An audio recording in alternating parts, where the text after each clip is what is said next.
Hello to everyone, this is Mukul Sharma. Welcome to my channel. So guys, after 3-4 months मैं YouTube पे active हो रहा हूँ और 3-4 महीने के बाद मेरी वीडियो आ रही है because I was busy in my own stuff. कुछ प्रोजेक्ट्स थे जिनके ऊपर आई वाज वर्किंग ऑन, और वो क्या प्रोजेक्ट्स थे, किन पे मैं काम कर रहा था, वो आने वाली वीडियोज़ में I will share with you. क्योंकि अगर वो सारी बातें मैं आपकी यहाँ पे शेयर करता हूँ तो ये वीडियो काफ़ी लंबी हो जाएगी। और यार, लाइफ की स्पीड मेरी जो 20 की स्पीड पे थी वो सीधा 100 की स्पीड पर आ गई, तो स्केड्यूल इतना ज़्यादा हेक्टिक हो गया कि मैं वीडियो बना ही नहीं पाया। खैर, आने वाली वीडियोज़ में सब कुछ शेयर करूँगा आपके साथ कि कहाँ मैं अपना टाइम इन्वेस्ट कर रहा था। और अभी मेन मुद्दे की बात करते हैं कि ये वीडियोस किस लिए मैं बना रहा हूँ। तो जैसे कि आप लोगों को पता है, मेरे को 6 महीने हो गए हैं being a sorting assistant RMS में काम करते हुए। तो मैं अपना एक्सपीरियंस शेयर करने वाला हूँ कि कैसा क्या वहाँ पे ग्राउंड रियलिटीज़ हैं, क्या प्लस और क्या माइनस हैं इस वाली जॉब के, ताकि आपको एक फेयर आइडिया लग पाए कि आपको इस जॉब में जाना चाहिए या लंबे समय तक रुकना चाहिए, नहीं रुकना चाहिए। तो जैसे कि पिछले 3-4 महीने में CHSL 2021 वाले तो बच्चे ज्वाइन कर चुके हैं, तो भाई उनको तो बहुत बहुत मुबारक। और उनको तो खैर एक नया एक्सपीरियंस मिल ही रहा होगा, उनकी भी मैं बात करूँगा। कुछ लोगों से मेरी मुलाकात भी हुई थी। और अभी सीजल वालों का क्या हुआ है, सर्कल एलोकेशन और डिवीजन एलोकेशन हो चुका है। और काफ़ी डिवीज़न ऐसे हैं जहाँ पे डीवी भी स्टार्ट हो चुका है, और कुछ ऐसे बचे हैं जहाँ पे डीवी अभी स्टार्ट होना है। तो अभी जैसे कि यार 3-4 महीने से मेरी कोई वीडियो तो आई नहीं है, लेकिन ऐसे नहीं कि आप लोगों को इन्फॉर्मेशन नहीं मिली होगी। मतलब बहुत सारे ऐसे हैं चैनल्स वगैरह जहाँ पे आपको चीज़ें पता लग गई होंगी कि आगे प्रोसेस क्या होता है, डीवी में क्या अटेस्टेशन फॉर्म में क्या क्या डॉक्यूमेंट लेके जाने होते हैं।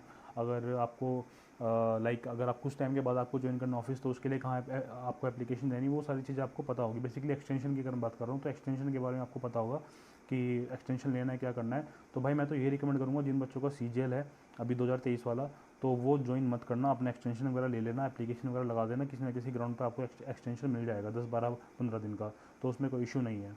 लेकिन अभी जो वीडियोस मैं बना रहा हूँ, जैसे कि यार मैं आपका बिल्कुल टाइम वेस्ट नहीं करूँगा वो सारी बातें करके, जैसे कि अदर यूट्यूब पे जो भी इन्फॉर्मेशन है दूसरे चैनल्स पे, तो कि ये प्रमोशन होता है और मतलब इतने बजे जाना है, इतने बजे आना, वो सारी बातें आपको पता ही है ऑलमोस्ट है ना।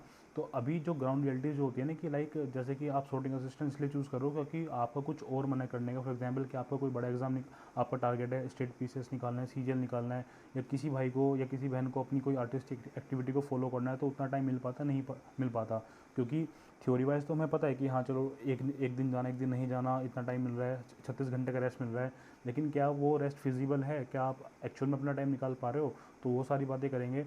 और वर्कलोड किस हिसाब से रहता है, और छुट्टियाँ कैसे मैनेज होती हैं, आपको जो क्या नाम पब्लिक हॉलीडे होता है, रीजनल हॉलीडेज़ होते हैं, RH EL CL सारी आपसे हम वो करेंगे बातें कि किस तरीके से आपको डिपार्टमेंट में भी ये EL CL और छुट्टियाँ मिलती हैं। तो क्योंकि बहुत सारे लोग ऐसे हैं, इनको मतलब जो वर्किंग भी है उनको भी एक फेयर आइडिया है ही नहीं कि यार किस तरीके से ये वीकली ऑफ EL CL काम कर रही हैं। तो क्योंकि मैं काफ़ी डीप तक इस चीज़ में घुस चुका था, तो मैं आपको अच्छे से बताऊंगा कि कैसे कैसे आपकी ऑफिस में वो चीज़ें होती हैं, मैनेज होती हैं। तो यार सबसे पहले बात करते हैं कि अगर कोई मेरे से आज की डेट में पूछे कि भैया आप किसी को रिकमेंड करोगे कि किसी को sorting असिस्टेंट बनना चाहिए, नहीं बनना चाहिए, तो भाई मेरी साइड से देखो ना है, लेकिन हाँ भी है। तो किन बच्चों के लिए ना है और किन बच्चों के लिए हाँ है?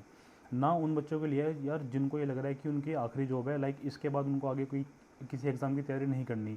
तो यार अगर आपकी रैंक वगैरह अच्छी है, तो उस केस में आप क्या करो, फॉर एग्जांपल आपको sorting असिस्टेंट, पोस्टल असिस्टेंट दोनों ही आपको अपने होम स्टेट से दूर मिल रहे हैं, लेकिन आपको उसी रैंक पे मिनिस्ट्रीज़ भी मिल सकती हैं। तो आई विल सजेस्ट यू कि आप मिनिस्ट्रीज़ में जाओ, वहाँ पे आपको वर्क कल्चर बहुत अच्छा मिलेगा। थोड़ा सा private kind of work culture आपको मिलेगा। प्राइवेट काइंड ऑफ मतलब कि बिल्डिंग अच्छी मिलेगी, थोड़ा AC वगैरह मिल जाएगा, पंखा मिल जाएगा, अच्छी चेयर मिल जाएंगी, बट हो सकता है लेकिन PSI में आपको इतना अच्छा इंफ्रास्ट्रक्चर ना मिले।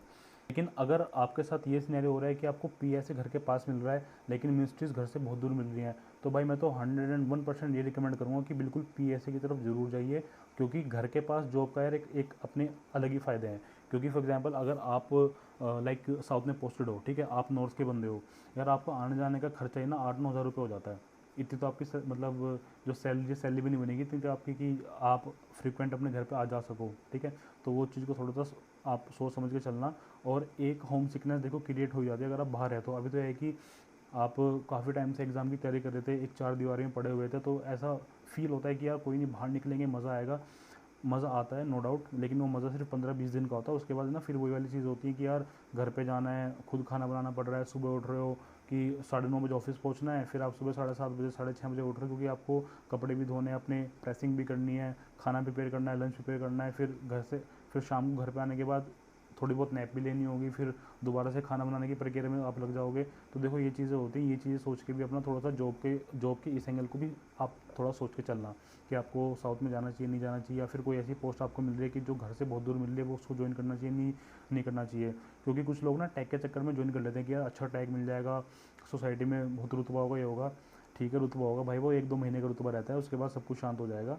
एक लेवल के बाद ना सारे सरकारी एक जैसे ही हैं, किसी को नहीं पता, बस दुनिया को ये पता है कि अच्छा भाई ये लड़का है सरकारी में लग गया है, ये लड़की है सरकारी में लग गई है, बस उनके लिए और कोई मैटर नहीं करता क्या मिनिस्ट्री में हो, कहाँ नहीं हो। तो ये थोड़ी चीज़ समझ के चलना। हाँ, किन लोगों के लिए है, देखो उन लोगों को बिल्कुल शॉर्टिंग असिस्टेंट ज्वाइन करना चाहिए जिनका प्लान ये है कि यार उनको एक बड़ा एग्ज़ाम टारगेट करना है, क्योंकि यहाँ पे आपको खुला टाइम मिल जाएगा पढ़ने के लिए, हर एक एक्टिविटी करने के लिए। जैसे कि अब देखो यही सेम जॉब है, किसी के लिए ना आ रही है, किसी के लिए हाँ आ रही है। जैसे कि अगर मैं अपनी बात करूँ तो अगर जैसे मेरा भी इस बार सीजीएल क्लियर हुआ 2023 वाला, प्री मेरा क्लियर हुआ है, तो मेंस अगर मैं फॉर एग्जांपल मैं मेंस में बैठा और मेरे को एक्साइज मिल गया लेकिन साउथ में, तो शायद मैं एक्साइज इंस्पेक्टर भी ना लूँ, क्योंकि शॉर्टिंग असिस्टेंट में मेरा काम बहुत बढ़िया चल रहा है, मैं अपनी एक्टिविटीज़ पे काम कर पा रहा हूँ, अपने ऊपर ध्यान दे पा रहा हूँ अच्छे से, जो भी मेरे पैशन है अच्छे से फॉलो कर पा रहा हूँ। तो यार मेरे लिए तो ये जॉब बहुत सही है, ठीक है, क्योंकि मेरे घर से इतना दूर भी नहीं है, बहुत मेरे को बिल्कुल ही घर के बहुत पास में लिए वाली पोस्ट, तो उस रिगार्डिंग तो सही है। लेकिन वर्क कल्चर के हिसाब से अगर मैं उसको कंपेयर करूँ कि एक्साइज और ऐसे, भाई ज़मीन आसमान का अंतर है। एक्साइज यहाँ पे, शॉर्टिंग असिस्टेंट तो शायद यहाँ पे भी नहीं होगी और भी नीचे है, लेकिन फ़ायदे अलग एंगल से देखे जाते हैं, तो किसी के लिए वो जॉब अच्छी बन जाती है, किसी के लिए बेकार बन जाती है। तो वो अपने प्लस माइनस आप देख लेना, बस मेरा काम तो है कि भाई मैं अपने प्लस माइनस आपको बता सकता हूँ, बाकी फाइनल डिसीजन आप लोगों को ही लेना अपने हिसाब से। अब मेन बात करते हैं कि यार वर्किंग कल्चर किस हिसाब से रहता है। तो देखो यार थोड़ा सा ना पॉलिटिक्स वगैरह देखो हर डिपार्टमेंट में है, लेकिन जो ये वाले डिपार्टमेंट होते हैं ना पीएसए वाले, यहाँ पे आपको थोड़े से एजड जो क्राउड है वो आपको ज़्यादा मिलेगा। अब जो एजड क्राउड होता है ना उनके माइंड में क्या होता है, देश दुनियादारी की बातें ज़्यादा होती हैं, काम की बातें कम होती हैं। तो थोड़ा थोड़ा आपको पॉलिटिक्स यहाँ पे फेस करनी पड़ेगी, वैसे हर जगह ही होती है, but as compare to private sector तो बहुत ही ज़्यादा कम है, क्योंकि प्राइवेट में तो भाई अंध लेवल में है। लेकिन यहाँ पे हाँ इतनी है कि अगर आपको टैकल करना आता है आराम से निकल जाओगे। जैसे कि मेरी स्कूलिंग प्राइवेट स्कूल से हुई है, मैं काफ़ी सोशलाइज रहा हूँ, तो जो इस तरह के बच्चे रहे हैं जो काफ़ी सोशलाइज हैं, लोगों से मिलते जुलते हैं, बात करनी उनको आती है, तो वो आराम से निकल जाएंगे इस वाले पॉलिटिक्स से। लेकिन जो बहुत ही सीधे साधे टाइप के बंदे कि हाँ जिसने हाँ बोल दिया तो हाँ है, उठ जा तो उठ जा, बैठ जा तो बैठ जा, अगर वैसे वाले बच्चे हो थोड़ा सा आपको सफ़र करना पड़ेगा। और अच्छा भी है, अगर आप सफ़र करते हो तभी आप अपनी पर्सनैलिटी पे काम भी कर पाओगे, क्योंकि एक्चुअल में अपनी पर्सनैलिटी ग्रूम करने का ही एक अपना आपको एक तरीका मिलेगा यहाँ पे। ये तो होगी वर्क इन्वायरमेंट की बात। दूसरी बात करते हैं कि वर्कलोड किस हिसाब से होता है। देखो यार बहुत सारे आरएमएस होते हैं, जैसे कि अगर मैं यूपी की बात करता हूँ तो आई गेस 5 या 6 डिवीज़न है, ठीक है। अब उन डिवीज़न के अंदर ना उनके सब डिवीज़न भी होते हैं। जैसे कि अगर मैं एग्जांपल लेता हूँ सहारनपुर का, तो सहारनपुर के अंदर और भी 4 डिवीज़न आते हैं, जैसे कि नजीमाबाद, मुजफ्फरनगर, मेरठ और गाज़ियाबाद। तो जो आपके बाकी के 4 ही ऑफिस हैं इनको बोलते हैं सब ऑफिस। तो इनमें होते हैं आपके एसआरओ, एसआरओ मतलब हो गया सब रिकॉर्ड ऑफिस, ठीक है। तो अब यहाँ पे क्या होता है कि जो छोटे छोटे स्टेशन है ना आरएमएस के अंडर में, जैसे कि मतलब जहाँ पे ज़्यादा ट्रेन्स वगैरह नहीं आती, जहाँ पे ज़्यादा आर्टिकल्स वगैरह नहीं आते बुक होने के लिए, या जहाँ पे ज़्यादा आर्टिकल ना मतलब बेसिकली आवाजाही ज़्यादा नहीं है वाहन की, रेलवे वाहन की, तो वहाँ पे तो यार देखो ये जॉब ना बहुत सही है। रीज़न क्योंकि वहाँ पे इतना वर्कलोड आपको फील नहीं होगा, इन्वायरमेंट भी अच्छा मिल जाएगा, और जैसे कि जो इंफ्रास्ट्रक्चर है वो भी आपको थोड़ा सा डेवलप मिलेगा। लेकिन जहाँ पे बहुत हैवी मेल आता है, बहुत चीज़ें हैं, फैसिलिटीज़ भी शायद आपको ना मिले, तो वहाँ पे थोड़ी सी दिक्कत होती है, वर्कलोड आपको वहाँ पे फील होगा, ठीक है। अब ये वर्कलोड किस हिसाब से डिसाइड होता है, क्योंकि अब जैसे कि अगर मैं एक पर्टिकुलर आरएमएस की बात करता हूँ, नाम मैं नहीं ले रहा किसी भी आरएमएस का, एक्स आरएमएस मान लेते हैं, तो फॉर एग्जांपल वहाँ पे आपका 5 लाख मेल आ रहा है आपको एक दिन का। अब ये थोड़ी कि आप 5 लाख का 5 लाख एक दिन में आप उसको मतलब पूरा क्लियर कर दोगे, नील कभी नहीं होगा वो। तो वो लिमिट डिफाइन करी जाती है। जैसे कुछ कुछ आरएमएस ऐसे हैं जहाँ पे 2000 पर बंदे के हिसाब से आर्टिकल खुलते हैं, कुछ ऐसे हैं जहाँ पे 1200 खुलते हैं, कुछ ऐसे हैं जहाँ 1500 खुलते हैं। जैसे कि मैं अपने आरएमएस की बात करूँ तो मेरे यहाँ पे डे टाइम में एक बंदे पे 1200 खुलते हैं, और अगर कोई नाइट ड्यूटी कर रहा है तो उस पर 2000 आर्टिकल खुलते हैं। तो फॉर एग्जांपल अगर एक ब्रांच मान लो स्पीड पोस्ट वाली ब्रांच है, स्पीड पोस्ट वाली ब्रांच में अगर 15 बंदे काम कर रहे हैं, तो पर बंदा 2000 का मतलब हो गया 30,000 आर्टिकल। उस रात में 30,000 आर्टिकल का काम होने वाला है, यानी कि 30,000 आर्टिकल आप रिसीव करोगे, फिर उनको ओपन करोगे, उनकी शॉर्टिंग कर दोगे, शॉर्टिंग करने के बाद फिर उनके अलग अलग बैग बना के उनको डिस्पैच कर दोगे। तो यानी कि 30,000 आर्टिकल का काम करना है, ठीक है। तो 30,000 आर्टिकल ज़्यादा होते हैं। तो अगर मेरे हिसाब से पूछोगे तो 30,000 आर्टिकल एक मॉडरेट काइंड ऑफ मतलब वर्क है, इतना ज़्यादा वर्कलोड नहीं है। हैवी वर्कलोड होता है जब आपका 36,000 38,000 आर्टिकल हो जाते हैं, और अगर 22,000 24,000 इतने के आसपास है ना, तो ये काम तो बहुत जल्दी निपट जाता है। ये मान लो रात को 4:30 बजे तक भी काम खत्म हो जाएगा। लेकिन अगर आपके 28 से 30 32 के आसपास तक अगर आर्टिकल वहाँ पे आपके आरएमएस में काम हो रहा है इतना, मतलब पर बंदे के हिसाब से। तो ये काम आपको सुबह 5:30 पौने 6 तक खत्म होता है फिर, ठीक है। तो ये वर्कलोड का आपको आइडिया मैंने आपको दे दिया है। यहाँ पे आपको थोड़ी सी इनसाइड स्टोरीज आपको बताता हूँ कि जैसे 2000 आर्टिकल मैंने आपको बताए, तो 2000 आर्टिकल मतलब ये नहीं कि आप 2000 आर्टिकल ही करोगे, क्योंकि जैसे कि आप गए, आप फॉर एग्जांपल कोई एक फ्रेशर है, ठीक है, अब उसको शॉर्टिंग करनी तो आती नहीं है। तो बहुत लोगों का डाउट ये भी क्या शॉर्टिंग करना तो बहुत आसान है, क्योंकि पिन कोड ही तो देखने होते हैं, पिन कोड देख देख के फेंक देंगे, बट ऐसा नहीं होता यार।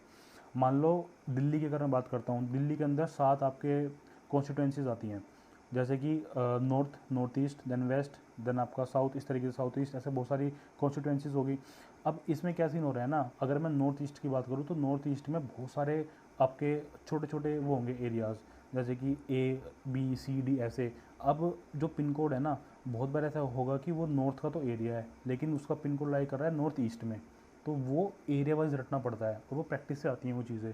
उसके लिए आपको लिस्ट मिलती है, वो लिस्ट रटनी पड़ती है, फिर धीरे धीरे आप 2 4 5 महीने के बाद आपकी प्रैक्टिस होती है, उसके बाद आप शॉर्टिंग में बहुत एक्सपर्ट होते हो, ठीक है। जो लोग शॉर्टिंग करते हैं यहाँ पे उनका काम जल्दी खत्म हो जाता है। क्यों खत्म होता है जल्दी काम? शॉर्टिंग वाला काम कैसे? जैसे आर्टिकल आए, आपने रिसीव कर लिए, रिसीव करके आपने स्कैन करा, बैग ओपन हो गया है, आपने सारे आर्टिकल को स्कैन करके उनको रिसीव करके एक ट्रे में लगा दिया। अब वो ट्रे क्या करेगा, जो शॉर्टिंग वाला बंदा होगा उसको शॉर्टिंग कर देगा। शॉर्टिंग करने के बाद अब देखो, एक बार सोच के देखो, क्लोज तो सबसे बाद में होगा ना, पहले शॉर्ट होने के बाद फिर क्लोज होगा, तो इसी वजह से शॉर्टिंग वालों का काम थोड़ा जल्दी ख़त्म होता है जो लोग स्कैनिंग पे हैं, ठीक है, ये डिफरेंस है। अब जो इंसान शॉर्टिंग कर रहा है तो वो स्कैनिंग तो कर नहीं रहा, यानी कि, लेकिन आर्टिकल तो उसके भी खुले हैं 2000, तो उसके 2000 आर्टिकल भी आपको स्कैन करने पड़ेंगे। फिर आप कहोगे कि भैया ये तो वर्कलोड बहुत ज़्यादा हो गया हमारे ऊपर। नहीं, आपको जो शॉर्टिंग आपको करनी थी, फिर आपके हिस्से की शॉर्टिंग वो इंसान भी तो कर रहा है ना। तो क्या सीन हो रहा है, आपकी शॉर्टिंग वो कर दे रहा है, उसकी स्कैनिंग आप कर दे रहे हो। तो ऑन एंड ऑल ये लगा लो, एक नाइट में आपकी कुछ ना कुछ 3,500-4,000 स्कैनिंग हो ही जाती हैं। ये रिसीविंग क्लोजिंग सारी आपको मिला के बता रहा हूँ। लाइक 2200-2300 का आसपास आप स्कैन करके रिसीव करते हो, और ऑलमोस्ट 2100-2200 के आसपास आप उसको क्लोजिंग करते हो, तो 3,500-4,000 के आसपास आपकी स्कैनिंग होती है। तो ये बहुत ज़्यादा काम नहीं है, ठीक है। मतलब जिस हिसाब से आपको यहाँ पे फैसिलिटीज़ मिल रही है, छुट्टी होगी, अभी मैं छुट्टियों के बारे में आपको बताऊंगा, आप अमेज हो जाओगे, मज़ा आ जाएगा आपको सुन के कि यार छुट्टियाँ, मतलब यही एक डिपार्टमेंट ऐसा है जो बाकी डिपार्टमेंट से हट के काम कर रहा है। अभी मैं आपको जैसे एक्सप्लेन करूँगा ना, आपको सुन के बहुत मज़ा आएगा। तो ये तो हो गया सारा भाई वर्कलोड का। आई होप आपको सारी चीज़ें समझ आ गई होंगी इसमें। अब ऐसे ही ना, जैसे मान लो 2000 आर्टिकल मैंने आपको बताया वो स्पीड पोस्ट के हैं। अगर मैं पार्सल की बात करूँ तो पार्सल में आते हैं मोटे मोटे आर्टिकल, तो वहाँ पे 2000 नहीं खुलेंगे, वहाँ पे खुलेंगे 500, बहुत जगह 400 होंगे, बहुत जगह 350 होंगे, जैसा भी वहाँ पे मेल आ रहा है उसके हिसाब से वो डिस्ट्रीब्यूट हो जाते हैं। तो ये भाई आपको वर्कलोड की मैंने आपको बात बता दी, ठीक है। और ठीक है, अब बात करते हैं हॉलीडेज़ कैसे डिसाइड होती हैं। तो देखो, जो आम ऑफिसेज होते हैं, तो आम ऑफिसेज में कैसे काम चलता है, आप मंडे को ऑफिस जाते हो, मंडे ट्यूसडे वेडनेसडे सैटरडे तक आप ऑफिस गए। बहुत जगह आप क्या होगा कि फ्राइडे तक ऑफिस जाओगे, सैटरडे संडे आपको ऑफ हो जाएगा। लेकिन मैं पीए को ऐसे से कंपेयर कर रहा हूँ, है ना। तो पीए में आप क्या कर रहे हो, मंडे टू सैटरडे ऑफिस गए, संडे आपको छुट्टी मिली, ऐसे ही हुआ। अब उसके बाद आपका नेक्स्ट वीक स्टार्ट हो गया, मंडे आप ऑफिस गए दोबारा से, और आप मतलब शनिवार तक ऑफिस गए, फिर संडे आपको दोबारा छुट्टी मिल गई। तो ये 12 दिन की एक साइकिल बनी। अब यहाँ पे शॉर्टिंग असिस्टेंट में क्या होता है कि आपकी जो एक नाइट है वो 2 दिन के बराबर काउंट होती है, समझ रहे हो। इसलिए ना ऑल्टरनेट डे जाना पड़ता है, इसलिए यहाँ पे ड्यूटी सिर्फ 13 दिन की रह जाती है।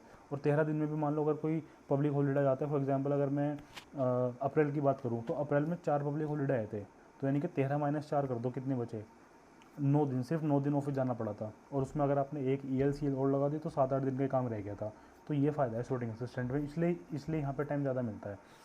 और अब जैसे मान लो, अब आपको मैं पूरा प्रोसेस समझाता हूँ कि ये आपको वीकली ऑफ किस हिसाब से मिलते हैं, हॉलीडे कैसे मिलते हैं, और अपने हिसाब से आप इनको चेंज भी कर सकते हो। जैसे कि आप 1 तारीख से स्टार्ट करेंगे, ठीक है। 1 तारीख को आप रात को जाओगे 6 बजे, ठीक। तो 6 बजे गए तो अगली मॉर्निंग, यानी कि 2 बज गए, अब 12 बजे के बाद तो मतलब सॉरी 2 तारीख लग गई ना 12 बजे के बाद, तो अब अगले दिन यानी कि 2 बजे आप सुबह 6 बजे आपका काम खत्म हो जाएगा। मतलब ऐसे डॉक्यूमेंट में काम 5:30-4 भी खत्म हो जाता है, बहुत बार 6:30-7 भी बज जाते हैं। वो डिपेंड करता है कैसा उसमें मेल आ रखा है, उसके ऊपर बात नहीं कर रहे अभी, पूरा वर्क समझते हैं अभी।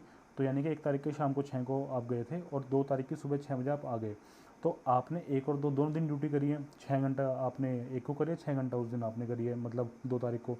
तो इसलिए आपके 2 दिन काउंट हो गए एक नाइट में ही। जैसे कि 2 तारीख को आपका डे रेस्ट होगा, तो डे रेस्ट मतलब होता है DR बोलते हैं उसको। तो 2 तारीख को आप ऑफिस आओगे नहीं, अब आपको आना है 3 तारीख को शाम को ऑफिस 6 बजे। लेकिन अब 2 तारीख को भी काम हुआ होगा ना वहाँ पे, तो वो सेट दूसरा है, यानी कि एक सेट ऑड डेज में चल रहा है, एक सेट इवन डेज में चल रहा है, तो इसे ऑड इवन बोलते हैं, ठीक। यानी कि आप 1 को जाओगे, अब अपनी जो पेन पेपर लेके बैठे हो, आपको अच्छे से समझ आएगा। फिर आप 1 को गए, फिर 3, फिर 5, फिर 7, फिर 9, फिर 11, 6 दिन कंप्लीट हो गए। 6 दिन आपने ड्यूटी करी, बट एक्चुअल में जो आपकी ड्यूटी काउंट होगी वो 12 दिन के मतलब हिसाब से काउंट होगी। अब 6 दिन मतलब 6 नाइट करने के बाद ना अब आपको वीकली ऑफ मिलेगा। तो देख लो वीकली ऑफ ना अब 2 मिलेंगे आपको सीधे। क्यों मिलेंगे 2? क्योंकि आपने वैसे तो 6 नाइट काम करा है, लेकिन 6 नाइट आपके 12 दिन के अंदर आपको इंक्लूड हुई हैं। अब उस 12 दिन में ना 2 संडे पड़े थे, तो आपने उन संडे वाले दिन में भी काम करा होगा। या तो आप संडे वाले दिन रात को आए होंगे, या फिर 12 बजे के बाद अगले दिन संडे पड़ गया होगा, इसलिए आपको संडे का रेस्ट मिलेगा। तो हमने अभी 11 तारीख तक काम कर लिया था, तो 11 तारीख तक हमारे पूरे 6 ड्यूटी बैठ रही हैं। तो यानी कि 11 तारीख को हमने काम करा, यानी कि 11 को हम शाम को आए थे, ठीक है।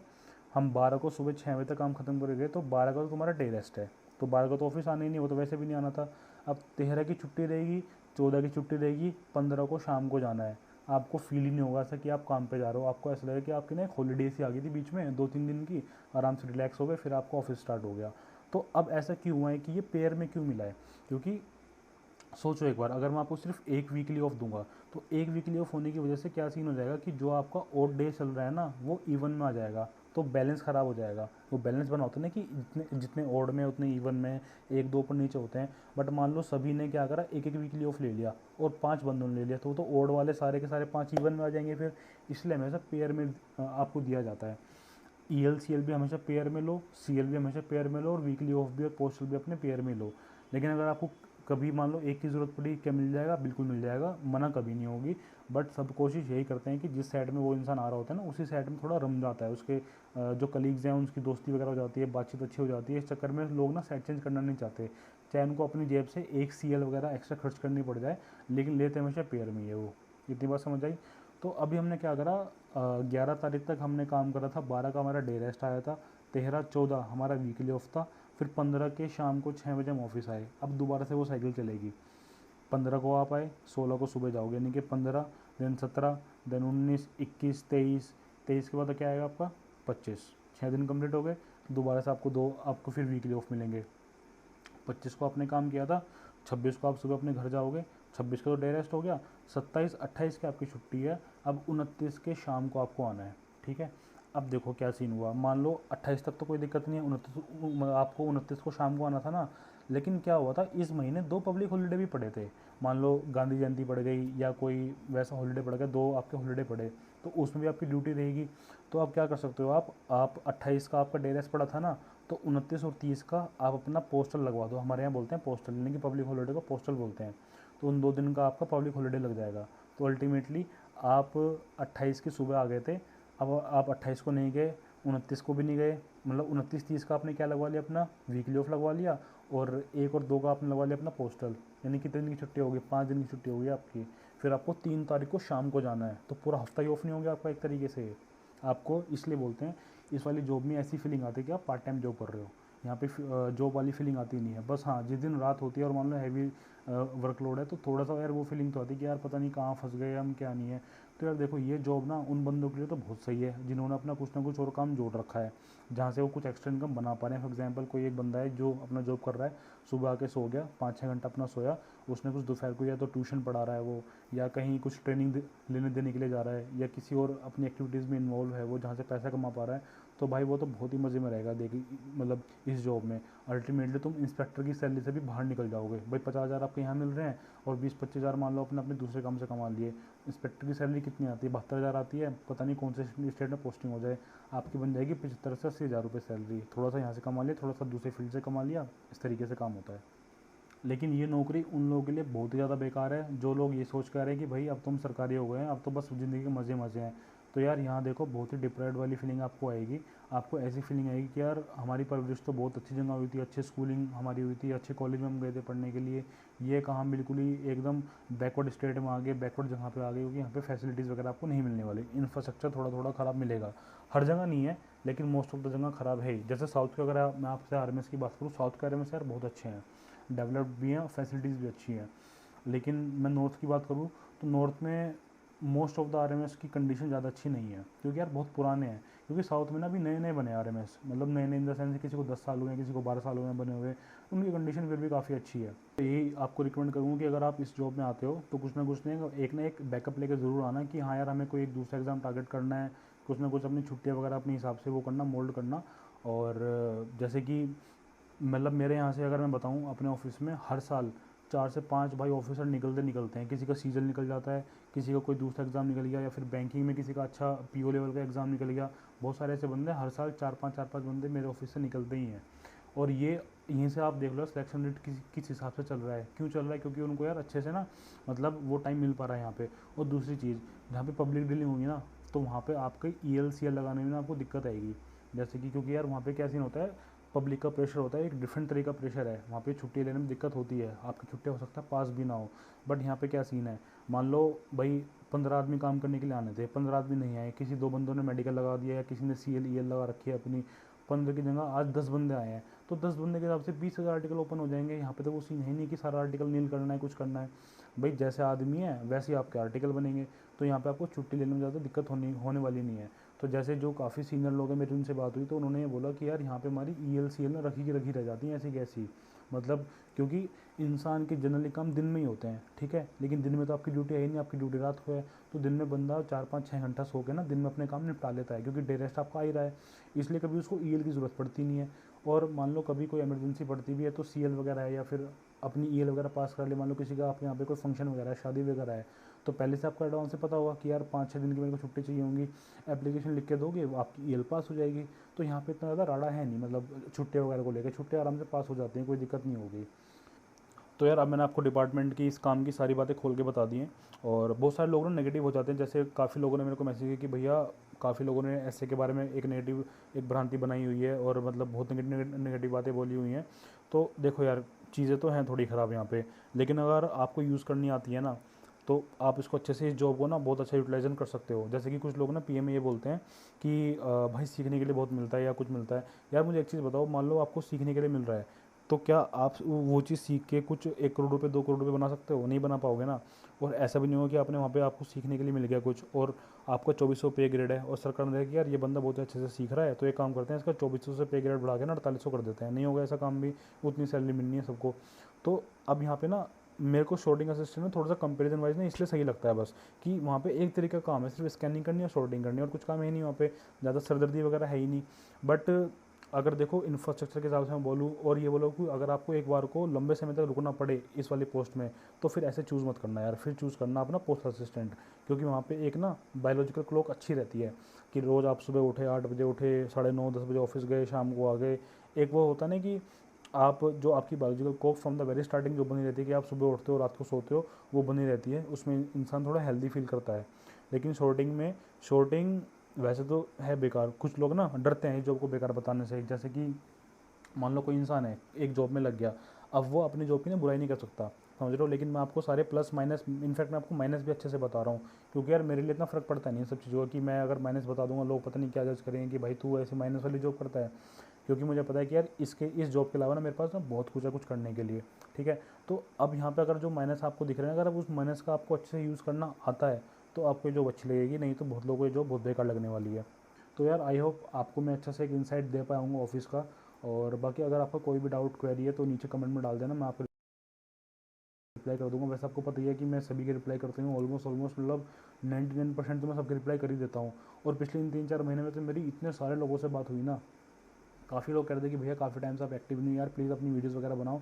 तो अब यार उनके लिए देखो मैंने वीडियोज़ वगैरह अपनी स्टार्ट कर दी है। अब से आपके सामने रेगुलर वीडियोज़ आएंगी, और अच्छी क्वालिटी वीडियोज़ भी आएंगी, क्योंकि यार अब देखो मैं फ्री हूँ हर तरीके से। अब बस मेरे को आगे ग्रो करना है, तो जो भी चीज़ें आपके सामने सब कुछ एक अच्छी क्वालिटी का कंटेंट आपके सामने आता रहेगा। और कुछ बहुत सारे ऐसे प्रोजेक्ट है जो मैं जिन पे काम कर रहा हूँ, वो आपके साथ शेयर करूँगा मैं। और आपके लिए भी कुछ कुछ अच्छी चीज़ें मैं लेके आऊँगा इसी चैनल पे। तो उसके लिए यार चैनल को सब्सक्राइब जरूर कीजिएगा, और वीडियो को लाइक करके ज़रूर जाइएगा। तो ठीक है यार, मिलते हैं फिर नेक्स्ट वीडियो में। Till then bye bye, take care, जय हिंद।